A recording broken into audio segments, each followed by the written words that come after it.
السلام عليكم، فيديو جديد على قناتكم شهيوات منزلية. نتمنىكم تكونوا بخير وعلى خير وفي أتم الصحة والعافية. وضمن الوصفات السهلة والاقتصادية والبسيطة غادي نشارك معكم هاد المقيلة هذه سهلة وبسيطة واقتصادية وبمكونات كلها متوفرة في البيت. بالنسبة بهاد الغديوة هذه رائعة جدا، سهلة وبسيطة وبالزربة كتوجد تقريبا 10 ديال الدقائق غتوجدي غديوة أو عشيوة ساهلة وبسيطة. أنا هاد المقيلة هذه نسميها فكاكة الوحايل. النهار اللي كنكون مزروبة، بالنسبة للناس اللي كيكونوا مزروبين اللي خدامين أو الطلبة، صراحة ساهلة وبسيطة وبالزربة كتوجد، وأهم حاجة أنها كتجي بنينة. أنايا هنايا خديت تقريبا 6 حبات ديال البطاطا، قطعتهم مربعات كما كتشوفوا بهذا الشكل هذا. هانتوما كتشوفوا كيفاش قطعتهم. غادي نديرهم في واحد الطنجرة، غادي ندير لهم شوية د الملح، وغادي نخلي هاد البطاطا تسلق، خليوها تسلق مزيان حتى طيب، وضروري ضيفوا ليها الملح باش ما تجيكمش باسلة. بالنسبة للاصوص خديت هنايا بصلة كبيرة بصلة كبيرة، وغادي نشلضها أو غادي نقطعها مكعبات بهذا الشكل هذا كما كتشوفوا. وغادي ندير هنايا واحد المقله. انا بالنسبه هنا المقله راه غير في الحجم ديال الكاميرا غتبان لكم بانها كبيره. انا درت هنايا هاد الوصفه هذه درتها للغدا، يعني درت كميه كبيره باش هكا تكفانا للغدا. كما كتشوفوا درت داك البصله، درت شويه زيت الزيتون وشويه زيت المائده وشويه ديال الملح، وغادي نشحر هاد البصله مزيان مزيان حتى طيح. بعد ما طيح لي هاد البصله مزيان كما كتشوفوا شحرتها، زدت ليها 2 حبات ديال المطيشه كبارين، حكيتهم. وإلا عندكم داك الصوص ديال المطيشه ديروا صوص ديال المطيشه.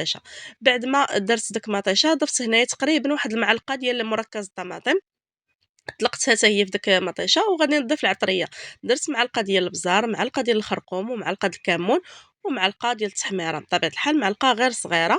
وغادي ندير هنايا واحد ربيع ديال الدويمه، ديال الزعفران، غير باش تعطيني هكا اللون في هاد لاصوص. وصافي وغادي نشحر هاد لاصوص حتى كتعلك.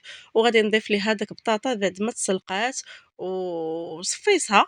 غادي نضيفها لهاد لاصوص، وغادي نخليها تشرب شويه هاد لاصوص باش كتجي بنينه. قطعت ربيع، غندير واحد الرشيشه هنايا في المقله، وما تبقى غنخليه حتى غادي نزين به في الاخر. صافي غادي نحرك هاد البطاطا مزيان مزيان هكا حتى كتشرب لينا داك الصوص. وهنايا من الفوق غادي ندير ليها علبه ديال الطون.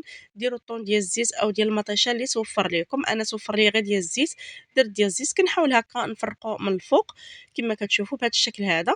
ديروا واحد او جوج، ويمكن لكم ديروا حتى طريفات ديال الدجاج او الكفته، تشحروها في الاول مع البصله وديروها. المهم انا درت هنايا غير الطون، وهنا درت تقريبا واحد 4 ديال البيضات، طربتهم مزيان مزيان. وغادي نكبهم هكا من الفوق كما كتشوفوا. غادي نكبهم من الفوق، وغادي نخلي هاد المقيله ديال الطيب كما كتشوفوا تقريبا 10 ديال الدقائق، ما فتهاش في هاد المقيله هذه. وها الغديوه ديالنا واجده، كتجي رائعه جدا، كتجي معلكه وبنينه. نتمنى انكم تجربوها، والا جربتوها دوزوا الكومونتير وخليو لي تعليق ديالكم. نتمنى يعجبكم الفيديو ديال اليوم، وإلا عجبكم ما تبخلوش عليا بلايك لا فيديو، اشتركوا في القناه باش دائما يوصلكم جديد الوصفات. ما فيها بس الا خليتوا لي كومونتير زوين، وعلقوا لي ولو بنقطه او قليب، وخليوا لي واحد لايك لا فيديو. شكرا على طيب المتابعه، والسلام عليكم ورحمه الله تعالى وبركاته. الى فيديو قادم ان شاء الله.